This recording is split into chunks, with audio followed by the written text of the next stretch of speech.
Durante el transcurso de esta semana hemos estado estudiando el mensaje final de Dios al mundo. Y hemos visto que ese mensaje final de Dios es un ancla inmutable para los grandes eventos que pronto van a estallar sobre este mundo. Nosotros ni siquiera nos imaginamos las cosas que pronto van a venir. Pensamos que el mundo está mal, pero el mundo va a estar mucho peor que lo que está ahora muy pronto. Y por lo tanto necesitamos en la turbulencia, en medio de las olas encrespadas, un ancla segura para que podamos aferrarnos en estos tiempos difíciles. En esta mañana vamos a hablar de los mandamientos de Dios, pero antes de hacerlo queremos pedir que Dios nos bendiga en el estudio. Así que les pido que inclinen sus rostros conmigo para orar. Padre Celestial, te damos gracias una vez más porque nos has despertado este día, nos has dado la vida, hemos disfrutado de la salud. Te damos gracias por el privilegio de venir libremente a este lugar para poder glorificar tu nombre y escuchar tu voz. Pedimos, Señor, en esta mañana que tu Espíritu Santo se acerque a nosotros, abra mentes y corazones para recibir tu mensaje. Te lo pedimos en el precioso nombre de Cristo Jesús. Amén. El texto con el cual quiero comenzar nuestro estudio de esta mañana es Apocalipsis, el capítulo 14 y el versículo 12. Es el último versículo que se encuentra en los mensajes de los tres ángeles. Y habla de las personas que han recibido los mensajes de los tres ángeles.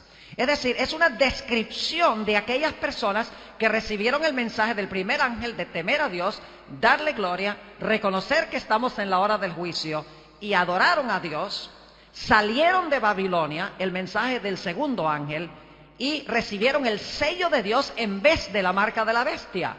Y fíjense la linda descripción que se da de este grupo de personas que van a ser fieles al final de la historia. Dice: aquí está la paciencia de los santos, los que guardan los mandamientos de Dios y la fe de Jesús. Ahora, la fe de Jesús la vamos a estudiar más adelante esta semana. Pero dice aquí que Dios tendrá un pueblo en este mundo que guarda sus mandamientos. Pero inmediatamente nos preguntamos, ¿cuáles mandamientos? ¿Y cómo los guardarán? Sabemos que los van a guardar, pero ¿cuáles son esos mandamientos? ¿Y con qué motivación los van a guardar? Bueno, la Biblia tiene la respuesta en cuanto a cuáles son los mandamientos que este pueblo va a guardar. Noten lo que dice en Éxodo, el capítulo 19, Éxodo, el capítulo 19, y quiero leer los versículos 4 al 6. Aquí Dios llama al pueblo de Israel para ser su pueblo peculiar, su pueblo especial. Y dice en el versículo 4, Dios: vosotros visteis lo que hice a los egipcios, y cómo os tomé sobre alas de águilas, y os he traído a mí. Es decir, Dios dice: yo los libré a ustedes de servidumbre en Egipto. Eran esclavos y ahora son libres para servirme a mí. Yo los redimí de Egipto. Pero ahora Dios les va a decir: yo quiero hacer un pacto con ustedes. Yo los redimí y ahora yo quiero que ustedes me respondan a mí. Versículo 5. Ahora pues, si diereis oído a mi voz y guardareis mi pacto, vosotros seréis mi especial tesoro sobre todos los pueblos, porque mía es toda la tierra. Y vosotros me seréis un reino de sacerdotes y gente santa. Estas son las palabras que dirás a los hijos de Israel. Dios dice: yo los libré, ahora yo quiero que ustedes respondan a mi voz y guarden mi pacto. ¿Qué les parece la oferta?, dice Dios. Ahora, ¿qué es este pacto? Lo encontramos en el libro de Deuteronomio. Deuteronomio, el capítulo 4 y los versículos 12 y 13. Deuteronomio 4 y el versículo, en realidad vamos a leer solamente el versículo 13. Dice aquí, y Él os anunció su pacto, el mismo pacto de Éxodo 19. Y Él os anunció su pacto, el cual os mandó poner por obra los 10 mandamientos y los escribió en 2 tablas de piedra. Así que cuando en el libro de Éxodo, el capítulo 19, Dios le dice a Israel, yo quiero hacer un pacto con ustedes, yo quiero que ustedes guarden mi pacto y así sean mi pueblo especial, mi especial tesoro. El pacto al cual se refiere a Dios son los 10 mandamientos, porque dice que los 10 mandamientos son el pacto. Ahora quiero que notemos lo que dice el pueblo en respuesta a Dios, porque Moisés ha subido a la montaña y Dios ahora le dice a Moisés, mira Moisés, yo quiero hacer un pacto con el pueblo de Israel. Ya yo los libré, no porque eran buenos, sino porque yo soy un Dios de amor. Ahora yo quiero que ellos me respondan a mí. Yo quiero que ellos obedezcan mi pacto. Así que Moisés ahora baja al pueblo de Israel y diles que yo quiero hacer un pacto con ellos, que yo quiero que ellos guarden mi ley, mis 10 mandamientos. Y pregúntales si están dispuestos de aceptar ese pacto o no. Y en Éxodo, el capítulo 19 y el versículo 7 y 8, encontramos la respuesta del pueblo de Israel. Dice allí, entonces vino Moisés y llamó a los ancianos del pueblo y expuso en presencia de ellos todas estas palabras que Jehová le había mandado. Es decir, les va a decir al pueblo, Dios quiere hacer un convenio o un pacto con ustedes. Él los libró, ahora Él quiere que ustedes respondan guardando sus mandamientos para que sean su pueblo. Versículo 8, ¿qué dijo el pueblo? Y todo el pueblo respondió a una y dijeron, todo lo que Jehová ha dicho, haremos. Y Moisés refirió a Jehová las palabras del pueblo. Ahora había un pacto. Dios dice, yo los libré, quiero hacer un pacto con ustedes, quiero que ustedes ahora respondan a mi amor obedeciendo. El pueblo dice, con mucho gusto, todo lo que Jehová mandare, eso haremos. Entramos en pacto con Dios y prometemos obedecer su ley. La pregunta clave es, ¿cuánto tiempo les duró la promesa? No mucho tiempo.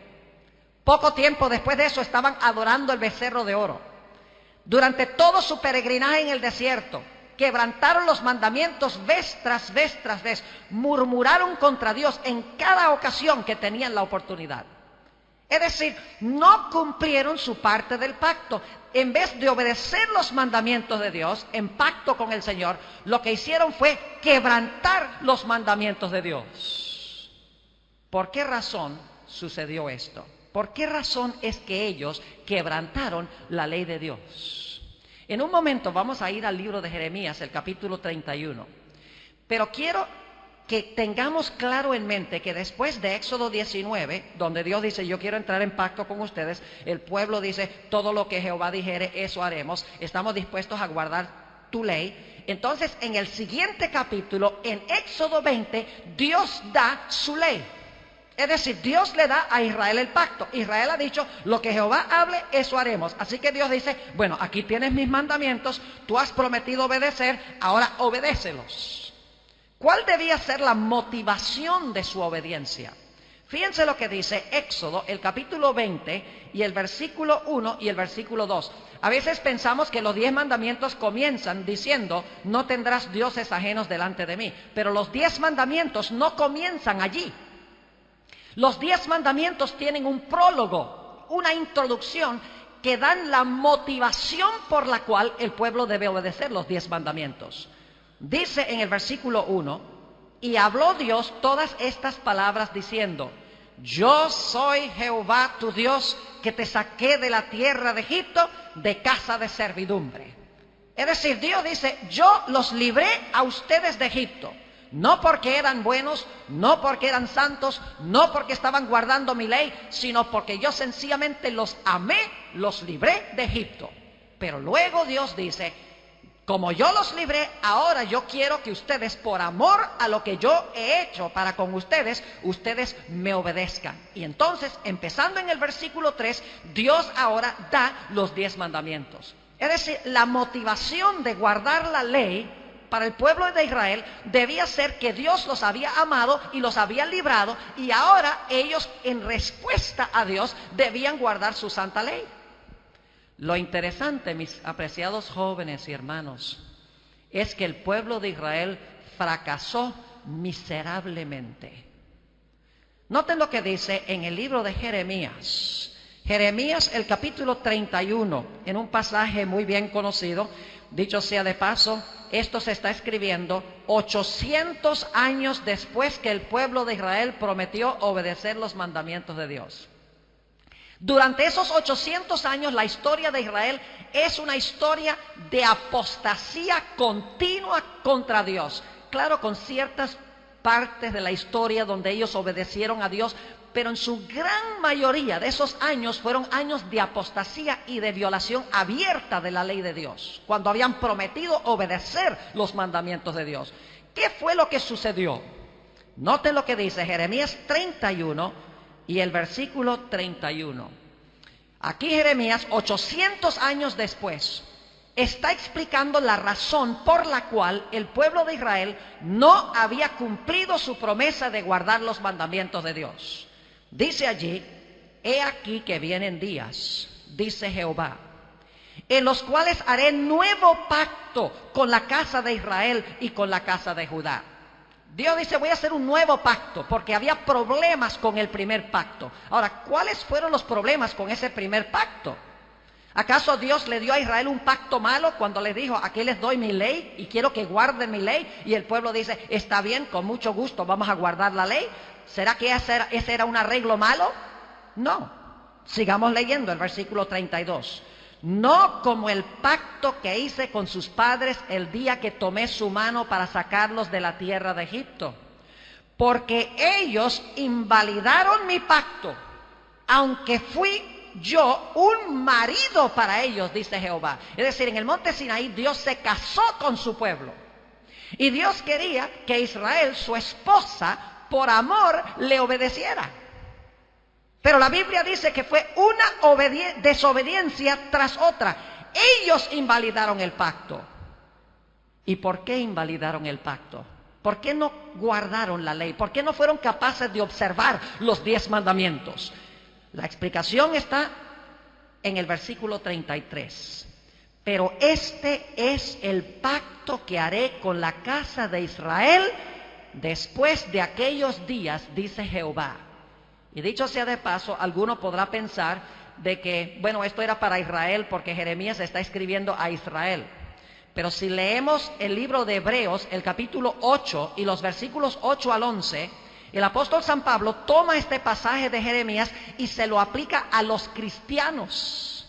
Es decir, este pasaje no es solo para Israel, es para toda la iglesia cristiana. Dice: pero este es el pacto que haré con la casa de Israel después de aquellos días, dice Jehová.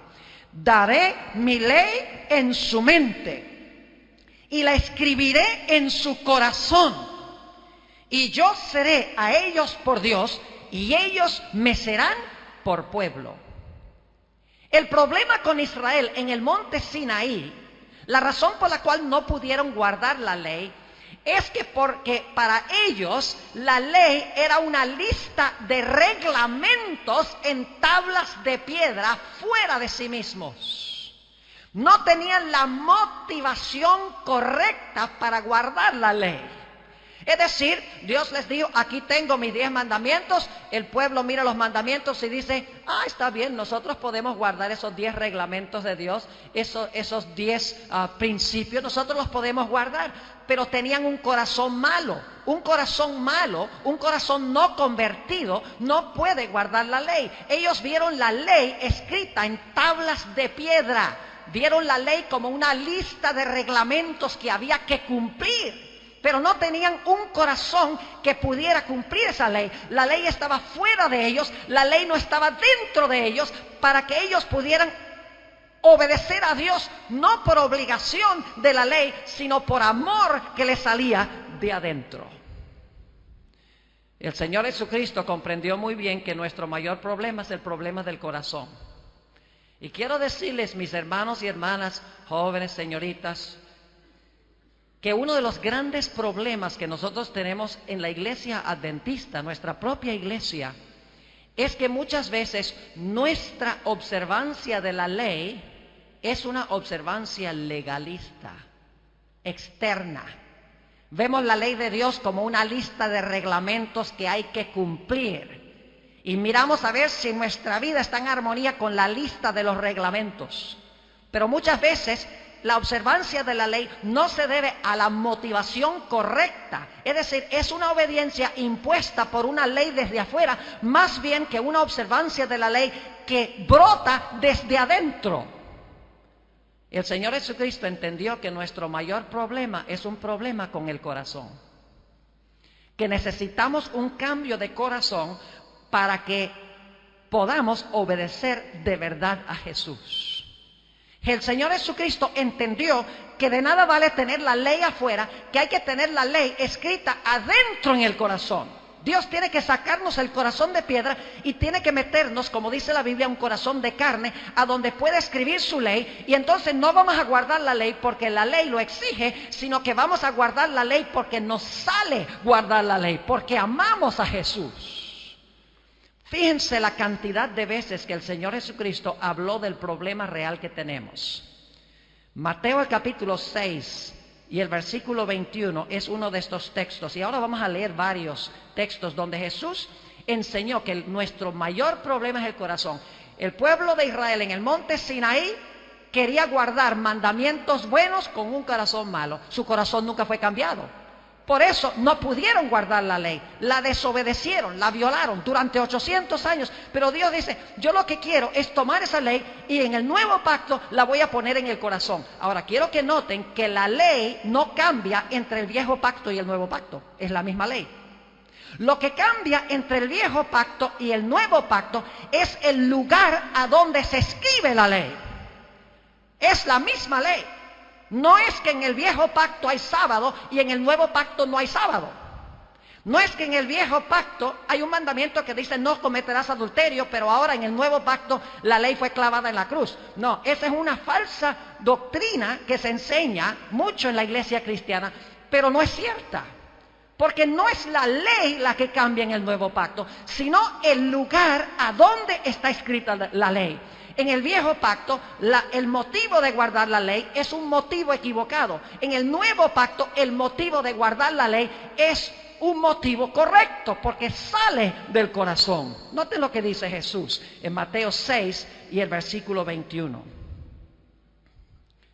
Y voy a leer el versículo 19 para el contexto. No os hagáis tesoros en la tierra, donde la polilla y el orín corrompen, y donde ladrones minan y hurtan, sino haceos tesoros en el cielo, donde ni la polilla ni el orín corrompen, y donde ladrones no minan ni hurtan. Porque donde esté vuestro tesoro, allí estará también vuestro corazón. ¿Saben que el problema de los ricos muchas veces no es el dinero? El apóstol Pablo no dijo, el dinero es la raíz de todos los males. El apóstol Pablo dijo, el amor al dinero es la raíz de todos los males. Es decir, el problema que tiene el hombre no es con el dinero, el problema es con el corazón. Donde está nuestro corazón, ahí está nuestro tesoro. Y para que el rico maneje de una forma apropiada sus riquezas, necesita cambiársele el corazón. Yo les relato en cuanto a mi iglesia, en Fresno, California, es una iglesia que tiene más o menos algo más de 1000 miembros. Y llevo casi 8 años pastoreando esa iglesia. Muchos miembros han venido y me han dicho, pastor, ¿por qué la iglesia marcha tan bien financieramente? Y usted en 8 años solamente ha predicado 2 sermones sobre el dinero. Porque es verdad. Y los 2 sermones que he predicado sobre el dinero han sido en campañas evangelísticas, ni siquiera han sido sermones específicamente para la iglesia, sino para evangelismo. Y sin embargo, cada año tenemos un superávit de fondos, cada año los diezmos suben drásticamente, tenemos suficiente dinero para cumplir varios proyectos. Y la gente dice, pastor, ¿cómo es que la iglesia es tan generosa si usted no habla del dinero? Si no se para en la plataforma todo el tiempo a pedir dinero. Y yo les digo, porque yo en mi predicación trato de alcanzar al corazón. Y cuando tengo el corazón, tengo el bolsillo. El problema no es el dinero, el problema es el egoísmo. Pero cuando Dios cambia el corazón egoísta y pone un corazón altruista, en ese momento la forma de manejar el dinero cambia. El problema es con el corazón, mis hermanos y hermanas. Dios tiene que escribir su ley en el corazón de amor al prójimo, y entonces no hay ningún problema con el dinero. Noten lo que dice Mateo el capítulo 12 sobre las palabras. Fíjense que Jesús habla mucho del corazón. Mateo el capítulo 12 y los versículos 34 y 35. Los leímos en una noche anterior, leámoslo de nuevo. Dice, generación de víboras, ¿cómo podéis hablar lo bueno siendo malos? Porque de la abundancia del corazón habla la boca. El hombre bueno, del buen tesoro del corazón, saca buenas cosas. Y el hombre malo, del mal tesoro, saca malas cosas. Es decir, el problema que tenemos no es con malas palabras. El problema es con el corazón, de donde vienen las malas palabras. Y si Dios escribiera su ley en nuestro corazón, saldría de nuestra boca buenas palabras. Yo recuerdo cuando estaba estudiando en primaria, era medio diablito. Todavía soy de vez en cuando. Pero me acuerdo que a veces decía palabras muy indebidas en la escuela. Y los maestros llamaban a mis padres y le decían, su hijo, Esteban, dijo tal y tal palabra mala hoy. Y saben, en esa época, no solamente me castigaban en el colegio por palabras malas, sino que en la casa también me castigaban. Y cuando llegaba a la casa, mi mamá tenía un remedio muy peculiar. Y es que me llevaba al baño y me lavaba la boca con jabón. Terrible. ¿Sabes lo que es agarrar una barra de jabón y lavarle la boca con jabón? Hizo eso varias veces. Desde ese tiempo, cuando ya entendí lo que estoy predicando esta mañana, he tenido que decirle a mi mamá, mamá, me lavaste lo que no era. Porque de nada valía que me lavara la boca, porque el problema no era la lengua. Le digo a mi mamá, mamá, tenías que haberme lavado el corazón. Porque si me lavas el corazón, las palabras van a ser puras y van a ser limpias. Es decir, Dios quiere grabar su ley en el corazón. Cuando graba la ley en el corazón, ya no voy a hablar falso testimonio contra mi prójimo. Mi lengua va a hablar el bien, porque la ley está escrita en las telas del corazón. Es decir, lo que necesita cambiar es el corazón. No es suficiente tener una ley que dice, no hablarás falso testimonio contra tu prójimo. Por más que haya esa ley, mis queridos hermanos y hermanas, jóvenes, por más que haya ese reglamento, todos estamos involucrados muy a menudo con el problema del chisme. Como que sabemos del mandamiento, pero cuando nos cuentan una historia, el chisme está demasiado jugoso y tenemos que repetirlo. Porque tenemos un problema con el corazón. ¿Ve? Donde estuviere vuestro tesoro, ahí estará vuestro corazón. De la abundancia del corazón, habla la boca. Noten Mateo, el capítulo 15. El mismo problema lo menciona Jesús vez tras vez tras vez. Mateo el capítulo 15 y el versículo 17 al 20. Dice Jesús, ¿no entendéis que todo lo que entra en la boca va al vientre y es echado en la letrina? Acaba de decir que no es lo que entra al hombre lo que contamina al hombre. Y ahora noten el versículo 18. Pero lo que sale de la boca, del corazón sale, y esto contamina al hombre. Porque del corazón salen los malos pensamientos, los homicidios. Ese es el mandamiento, no matarás. Los adulterios, ese es el mandamiento, no cometerás adulterio. Las fornicaciones, es el mismo mandamiento, no cometerás adulterio. Los hurtos, es el mandamiento, no hurtarás. Los falsos testimonios, es el mandamiento, no hablarás falso testimonio. Las blasfemias, no tomarás el nombre de Jehová tu Dios en vano. Del corazón sale el quebrantar de la ley, dice Jesús. Versículo 20, estas cosas son las que contaminan al hombre, pero el comer con las manos sin lavar no contamina al hombre. El mayor problema que tiene el ser humano es la maldad que sale del corazón. Da una lista de transgresiones de la ley aquí: homicidios, adulterios, fornicaciones, hurtos, falsos testimonios, blasfemias. Son transgresiones de los 10 mandamientos. Pero Jesús dice, el problema no está con los mandamientos, el problema está con el corazón, de donde salen estas cosas. Si Dios no te cambia el corazón, no puedes guardar la ley. Es una imposibilidad. Noten lo que dice Jesús también en Mateo el capítulo 5 y el versículo 27 y 28. Nuevamente el mismo problema. Jesús reconoció que nuestro problema no son nuestras obras, el problema es nuestro corazón. Porque cuando el corazón está bien, cuando la ley está en el corazón, nuestras obras corresponderán a la condición del corazón. Mateo el capítulo 5 y el versículo 27 y 28. Aquí Jesús está hablándole a los judíos de su época y tiene un comentario muy interesante. Dice allí: oísteis que fue dicho, no cometerás adulterio. Y cuando escucharon eso, los judíos dijeron: este hombre sí predica bien, no cometerás adulterio. Nosotros nunca nos hemos acostado con una mujer que no sea nuestra esposa, estaban diciendo dentro de sí mismos. Pero ahora Jesús va a decir algo que les va a poner en problemas. Versículo 28.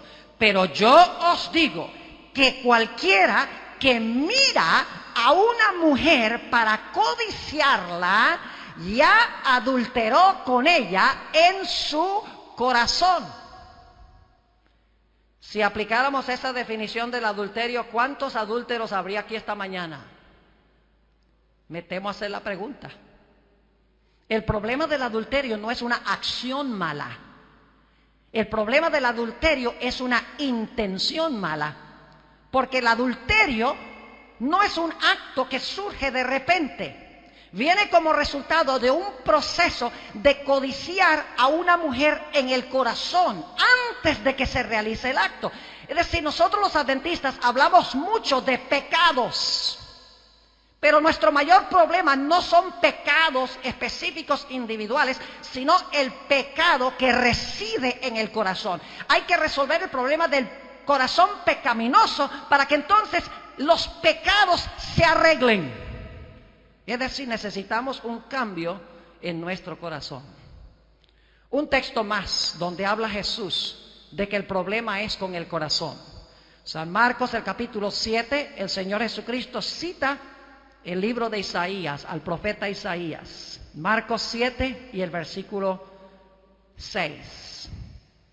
Respondiendo él les dijo: hipócritas, bien profetizó de vosotros Isaías, como está escrito: este pueblo de labios me honra, es decir, me honra por fuera, mas su corazón está lejos de mí.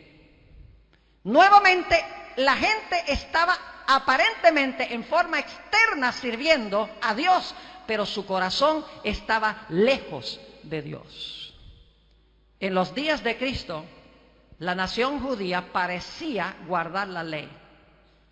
Por ejemplo, cuando Jesús habló con un joven rico, y el joven rico le dice: ¿qué necesito hacer para tener la vida eterna? Y Jesús le dio una buena respuesta que hubiera alegrado a un adventista. Si quieres entrar en la vida, guarda los mandamientos. Y el joven dice: vamos por buen camino. Pero ya por si acaso le dice a Jesús: ¿cuáles mandamientos? Y Jesús le cita los últimos 6 mandamientos con la excepción de uno. Saca el mandamiento que dice: no codiciarás, y mete el mandamiento: amarás a tu prójimo como a ti mismo. Y este joven rico, que tenía un corazón malo, que era egoísta, acaparaba su dinero, no ayudaba a su prójimo, le dice a Jesús: pues entonces yo estoy listo para el cielo, porque todo esto he guardado desde mi juventud. Yo me temo que este joven hubiera sido un buen líder en la iglesia adventista, porque su vida externamente era intachable. Aparentemente guardaba la ley, pero tenía un corazón malo. Y el Señor Jesucristo enseguida le apuntó cuál era su problema.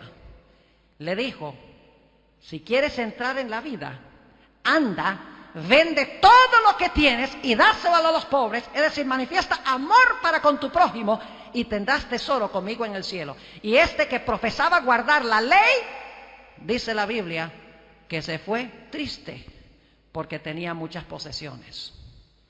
Ahora escuchen, hermanos jóvenes, lo que voy a decir. El fariseo, y hay muchos fariseos en la iglesia adventista, el fariseo aparentemente guarda la ley, es muy estricto en su observancia de la ley. Escuchen lo que voy a decir. El verdadero Hijo de Dios no guarda menos la ley. El verdadero Hijo de Dios guarda la ley tan estrictamente como el fariseo. No es que el fariseo guarda la ley y el verdadero Hijo de Dios no tiene que guardarla. La diferencia entre el fariseo y el verdadero Hijo de Dios es la motivación por la cual se guarda la ley. El fariseo guarda la ley para ganar la salvación y para que la gente diga qué bueno es. Su motivación es egoísta, porque quiere ganar la salvación por su obediencia, y además de eso quiere que todos vean cuán santo y bueno es. Es una motivación inicua, porque sale de un corazón egoísta. El verdadero Hijo de Dios también guarda la ley, y la guarda estrictamente, pero no para que los demás vean cuán santo es, o para que pueda ganar puntos con Dios para salvarse él, sino que él guarda la ley porque la ley está escrita en el corazón y le sale guardar la ley porque ama a Jesús. Esta es la experiencia que va a tener el pueblo de Dios de los últimos días. No van a guardar la ley de una forma legalista, no van a guardar los mandamientos de Dios de una forma externa. Van a tener la ley en el corazón y van a obedecer los mandamientos de Dios por amor a Jesús. No es una obediencia farisaica, es una obediencia genuina que sale del corazón. Permítame darles un ejemplo para que puedan entender un poco mejor lo que estoy diciendo. Yo sé que ustedes tienen aquí en este plantel una panadería. Hace buen pan. Ya lo probé. Y sobreviví. Delicioso en realidad el pan. ¿Ustedes han hecho pan alguna vez? ¿Saben cómo se hace el pan? Les voy a explicar cómo se hace el pan. Muy sencillo. Consigue la harina, le echa agua a la harina, los demás ingredientes, se amasa una bola bien grande. Después que tienen la bola bien grande de masa, entonces abren un sobrecito de levadura y encima del pan le echan la levadura. ¿Creen ustedes que si yo abriera una panadería tendría éxito? Sería un fracaso rotundo. Porque para que el pan crezca, uno no puede echarle la levadura por fuera. Para que el pan crezca hay que echarle la levadura por dentro. Y cuando la levadura está dentro, el pan crece por fuera. De nada vale en nuestra vida cristiana rociar un poquito de observancia de la ley por fuera. Es necesario que Dios tome la ley, la levadura por así decirlo, que lo meta en el corazón, y entonces nuestra vida espiritual va a crecer de adentro hacia afuera. Porque la motivación es correcta, la motivación es genuina. Permítame ilustrarlo de otra manera. La justicia del fariseo, dice Jesús, que el fariseo lavaba el vaso de afuera y dejaba el vaso sucio por dentro.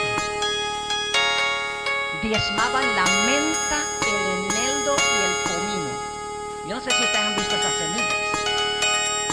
Son unas semillitas así pequeñitas. Imagínense ustedes el fariseo sentado en una mesa y está contando 9 semillitas para mí, una semillita para él. Eran estrictos. en diezmar, pero diezmaban con la motivación incorrecta. No les salía del corazón. Era una obediencia externa a la ley sin la motivación interna del corazón. Es como un individuo, supongamos que yo tengo un árbol de naranjas en el patio de mi casa. Y el problema es que ese árbol de naranjas lo he tenido allí ya por 10 años y en 10 años no ha producido ni una sola naranja. Y ya es medio vergonzoso, ¿saben? Porque los vecinos y los que viven en la misma calle pasan por ahí y ven el árbol todos los años en época de naranjas y no tiene ni una sola naranja. Entonces finalmente yo digo, yo sé lo que voy a hacer para impresionar a la gente. Voy al supermercado y compro 200 naranjas. Y de noche, cuando nadie está mirando, con una aguja, con un hilo, le pongo un hilo en la punta de la naranja y toda la noche cuelgo naranjas sobre el árbol. La próxima mañana se levantan los vecinos y miran al patio de la casa y dicen, ¡ve! ¡Un milagro! De la noche a la mañana, el árbol de naranjas del vecino se llenó de naranjas. Yo pregunto, ¿en realidad esas naranjas salieron del árbol? No, son frutos colgados.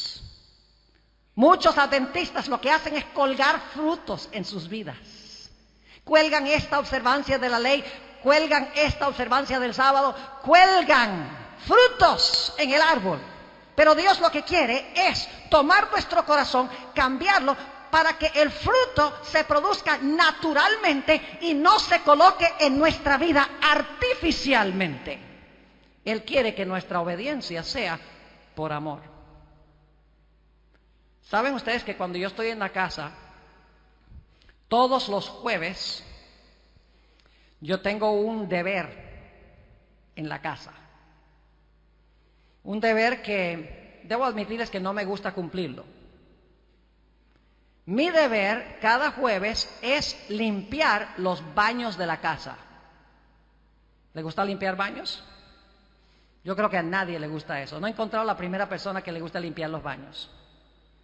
Pero cada jueves llego yo del trabajo por la tarde, en preparación para el sábado, saco la esponja, saco el Ajax y me pongo a limpiar los baños. ¿Por qué creen ustedes que yo limpio los baños? ¿Saben por qué? Porque si yo no limpio los baños, mi esposa no me va a hacer la comida. Si yo no lavo los baños, mi esposa no me va a planchar las camisas. Si yo no limpio los baños, mi esposa me va a mandar a dormir en el garaje. No, esa no es la razón. La razón por la cual yo limpio los baños el jueves es porque yo amo a mi esposa. Yo sé que a ella no le gusta tampoco. Entonces, por complacerla, yo limpio los baños. No es una obligación, es un privilegio. Cuando amamos a Jesús, será un privilegio servirle, obedecerle a Él. No porque se nos impone, sino porque nos sale. Esa es la clase de gente que tendrá Dios en los últimos días, que guardan los mandamientos de Dios, no por obligación, sino porque tienen la ley escrita en el corazón y les sale por amor obedecer a Jesús. Pero para que suceda eso, el Señor Jesucristo tiene que hacernos un trasplante. ¿Saben que Dios es el gran cardiólogo celestial? Dios es un cardiólogo. Pero saben que Dios es un cardiólogo muy peculiar. Dios no mete marcapasos. Dios no hace bypass. Dios no anda cambiando válvulas. Hay una sola clase de operación que hace Dios, y es trasplantes.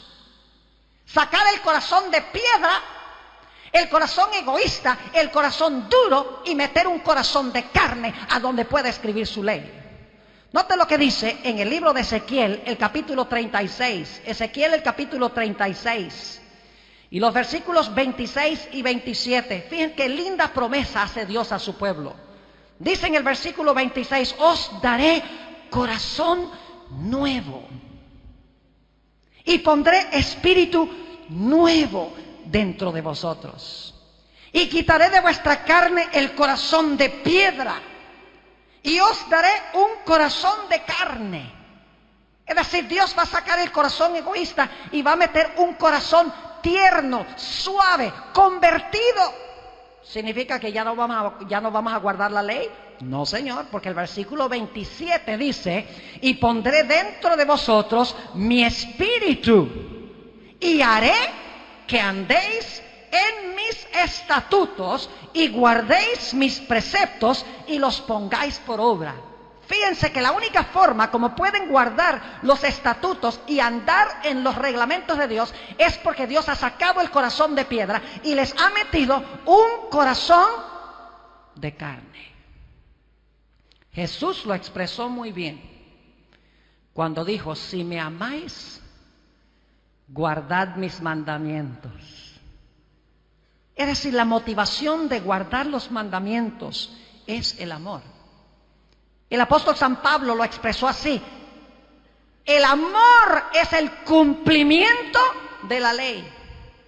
Jesús dijo que la esencia o sustancia de los 10 mandamientos son amor a Dios y amor al prójimo.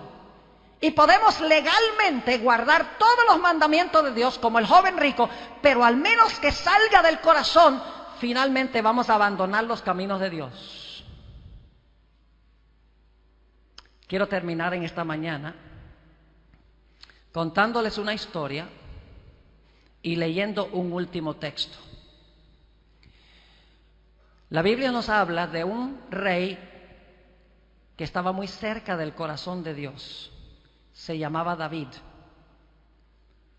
Un hombre según el corazón de Dios, estrechamente relacionado con el Señor. Pero la Biblia nos habla de un terrible pecado que cometió David. La Biblia dice que un día estaba fuera del palacio, en el balcón del palacio, mirando hacia abajo, y vio una mujer que se estaba bañando. Y la Biblia dice que el rey David la codició en su corazón. Para hacer una larga historia corta, la Biblia dice que David no solamente la deseó, sino que al desearla la tomó. Y al tomarla, la dejó embarazada. Y ahora, para tapar el pecado, mandó a llamar al marido para tratar de lograr que el marido se acostara con ella para que la gente pensara que el bebé era del marido. Fíjese que tratamos de tapar un pecado con otro. Pero el marido rehusó ir a dormir con su esposa porque las tropas de Israel estaban en el campo de batalla y él no quería privilegios especiales. Así que finalmente la Biblia nos dice que David, sí, el mismo rey David que menciona la Sagrada Escritura, el gran rey David, dice que mandó a matar a Urías Eteo. Adulterio y asesinato de uno de los más grandes hombres que se registran en la Sagrada Escritura. Pero la Biblia nos dice que Dios perdonó el pecado de David, porque David elevó una plegaria especial a Dios.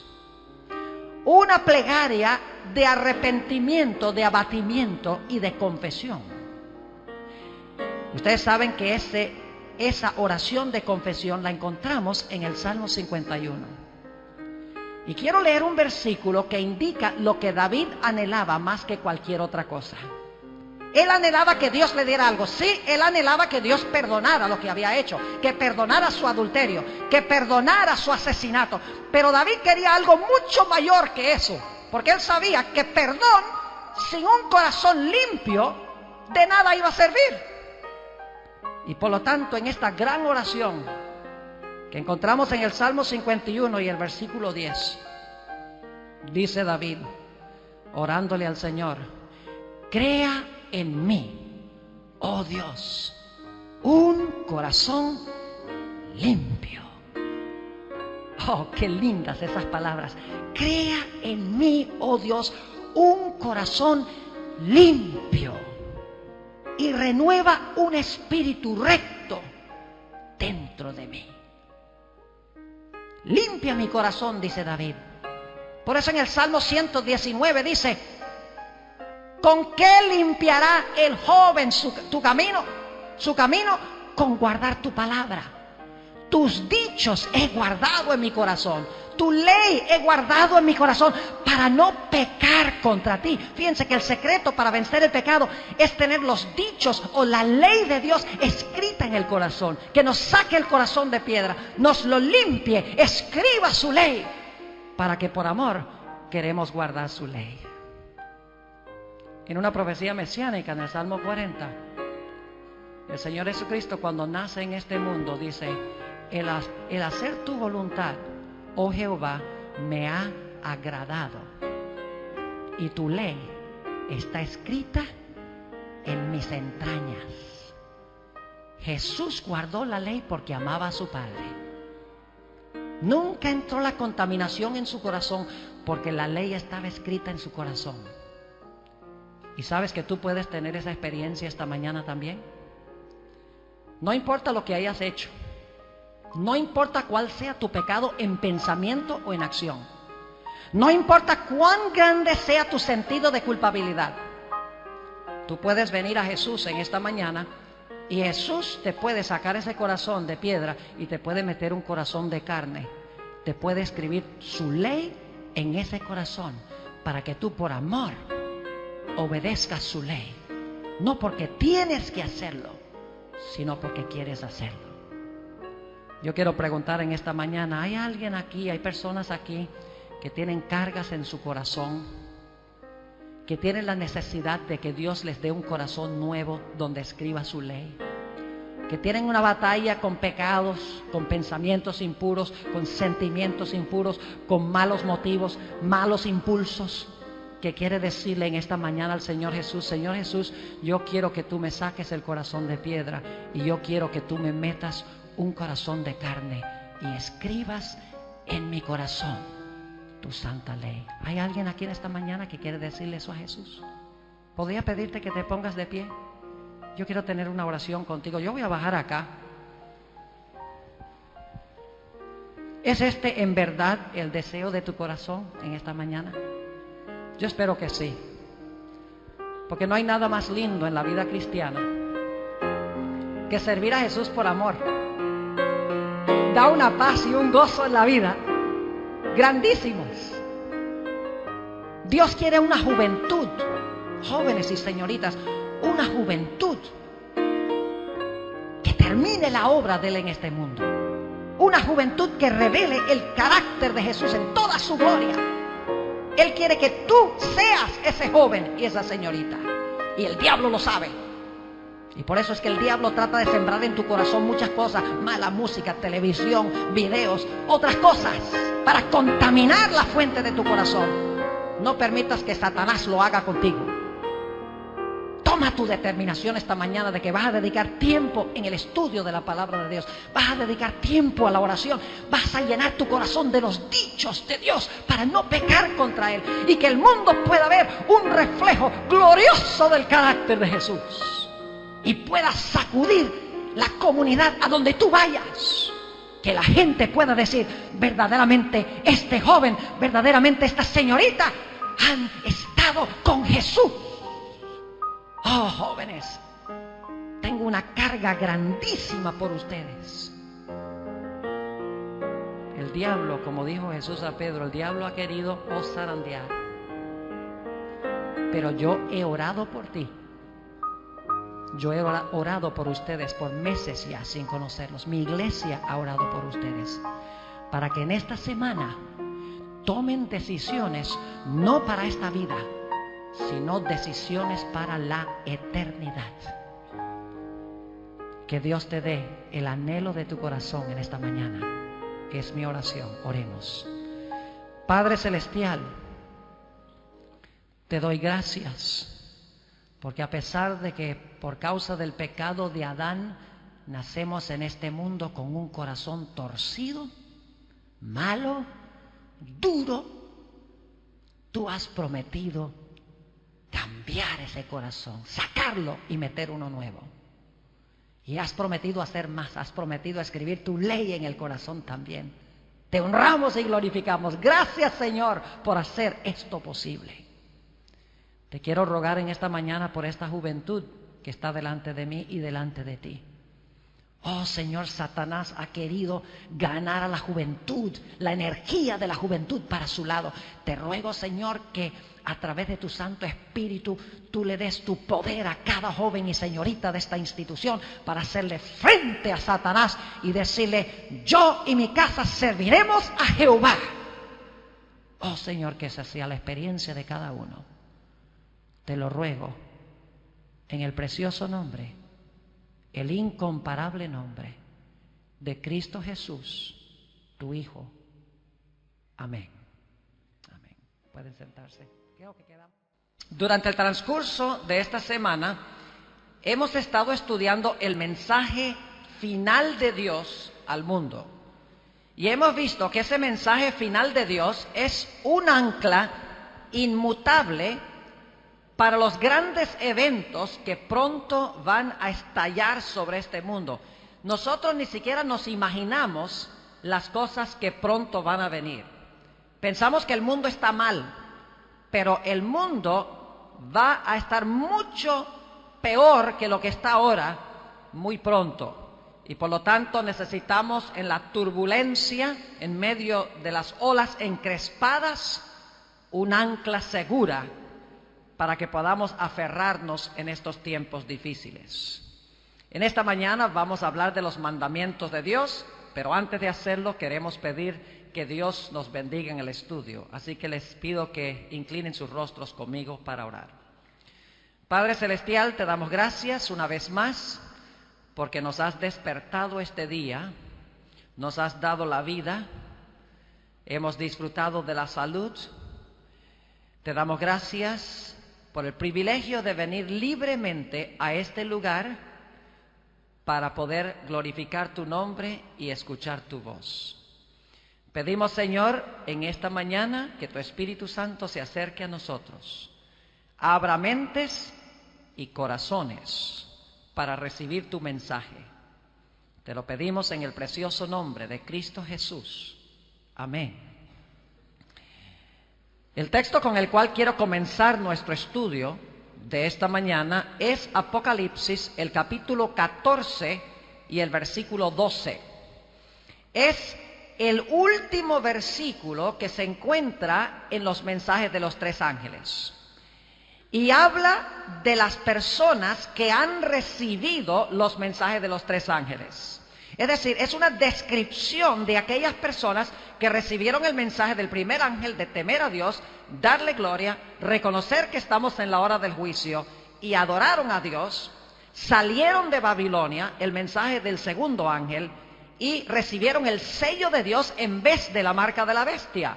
Y fíjense la linda descripción que se da de este grupo de personas que van a ser fieles al final de la historia. Dice: aquí está la paciencia de los santos, los que guardan los mandamientos de Dios y la fe de Jesús. Ahora, la fe de Jesús la vamos a estudiar más adelante esta semana. Pero dice aquí que Dios tendrá un pueblo en este mundo que guarda